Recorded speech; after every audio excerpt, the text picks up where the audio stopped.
दोस्तों, गीता के अनुसार बुरे वक्त में हर इंसान को करने चाहिए ये दो काम। भगवान श्री कृष्ण गीता के 9वें अध्याय के 22वें श्लोक में कहते हैं कि जो मनुष्य मेरे मन में लगाता है, मुझ में मन लगाता है, मेरा ध्यान करता है, मैं उसको वो सब प्रदान करता हूँ जो उसके पास नहीं है। साथ ही जो उसके पास है, मैं उसकी रक्षा भी करता हूँ। प्रत्येक व्यक्ति के जीवन में अच्छे और बुरे समय आते हैं।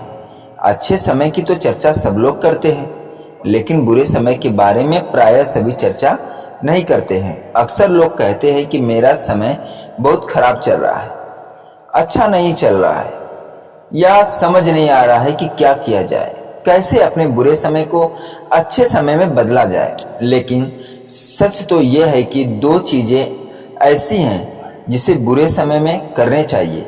भगवान श्री कृष्ण ने गीता में बुरे समय के लिए ये दो चीजें बताए हैं। इसे आज हम जानेंगे एक कहानी के माध्यम से। तो आइए दोस्तों, वह कहानी हम जानते हैं। एक बहुत ही गरीब किसान था। वह था तो बहुत गरीब, लेकिन मेहनती था और खुश रहता था। वह रोज सुबह उठकर मंदिर में जाकर केवल 10 मिनट भगवान के आगे हाथ जोड़कर प्रार्थना करता था। उस किसान की पत्नी भी हर रोज उसके साथ मंदिर जाती थी। प्रार्थना करके वो सारा दिन अपने खेतों में दोनों काम किया करते थे। उसका जीवन बहुत अच्छा चल रहा था। अपनी मेहनत से वह कुछ ज्यादा तो नहीं कमा सकता था, लेकिन फिर भी जितना भी कमाता था उसमें से कुछ पैसे लोगों की भलाई में लगा देता था। एक दिन उस किसान के गांव में बीमारी फैल गई। किसान का इकलौता बेटा था जो कि बीमार पड़ गया। किसान के गांव में इस बीमारी के इलाज के लिए कोई अच्छा डॉक्टर नहीं था, ना ही कोई अच्छा अस्पताल था। पास के शहर में उस बालक को ले जाया गया। शहर के इस अस्पताल का इलाज बहुत ही महंगा था। उस बेचारे किसान के लिए अस्पताल और डॉक्टर का खर्च आदि दे पाना बहुत ही मुश्किल था। किसान दिन प्रतिदिन हिम्मत हारता जा रहा था और उसके बेटे की तबीयत दिन प्रतिदिन खराब होती जा रही थी। एक दिन अस्पताल में बैठे बैठे वो इतना हताश हो गया कि वो जोर जोर से रोने लगा।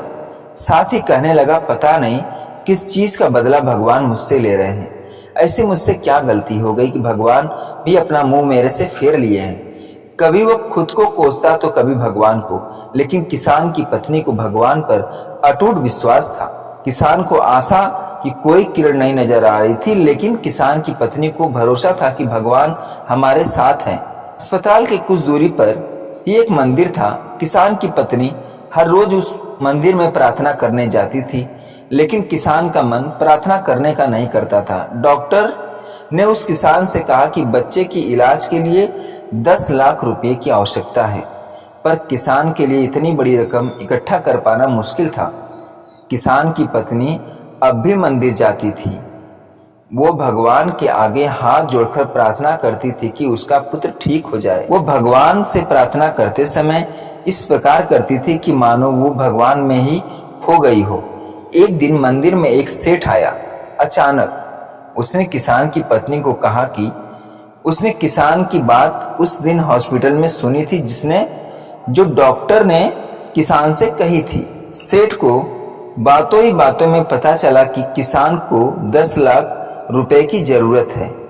इस पर सेठ ने अपनी जेब से 10 लाख निकालकर देते हुए बोला कि उसके पास इतने रुपए हैं कि साथ ही सेठ ने कागज पर अपना पता लिखते हुए कहा, अगर उनको और पैसों की आवश्यकता हो तो वे बेहिचक मांग लें। औरत ने उत्तर दिया, इस कागज की कोई आवश्यकता नहीं है। वो जानती है कि ये पैसे उसको किसने भिजवाए हैं। जिसने उसे ये पैसे दिए हैं वो परमात्मा उसका हमेशा ख्याल रखेंगे। इसे कहते हैं अटूट विश्वास। ये सबसे जरूरी चीज है जिसे हम अक्सर खो देते हैं। भगवान श्री कृष्ण गीता के 9वें अध्याय और 22वें श्लोक में कहते हैं कि जो मनुष्य मेरे में मन लगाता है, मेरे में ध्यान करता है, मैं उनको वो सब प्रदान करता हूँ जो उनके पास नहीं है। साथ ही जो उनके पास है, मैं उनकी रक्षा भी करता हूँ। इसलिए ये बहुत जरूरी है कि हम अपने बुरे वक्त में परमात्मा पर भरोसा रखें। इसके अलावा गीता के दूसरे अध्याय के 14वें श्लोक में कहा गया है कि सुख और दुख का भाव इंद्रियों से निकलता है। ये मौसम के समान है, यानी ये सुख और दुख दोनों ही हमेशा नहीं रहेंगे। इसलिए हमें सुख और दुख का समान भाव से सामना करना चाहिए। तो दोस्तों ये वीडियो कैसी लगी कमेंट में ज़रूर बताइएगा, और अगर ये वीडियो अच्छी लगी हो तो चैनल को लाइक शेयर सब्सक्राइब जरूर कर लीजिएगा। पूरा वीडियो देखने के लिए और सुनने के लिए धन्यवाद।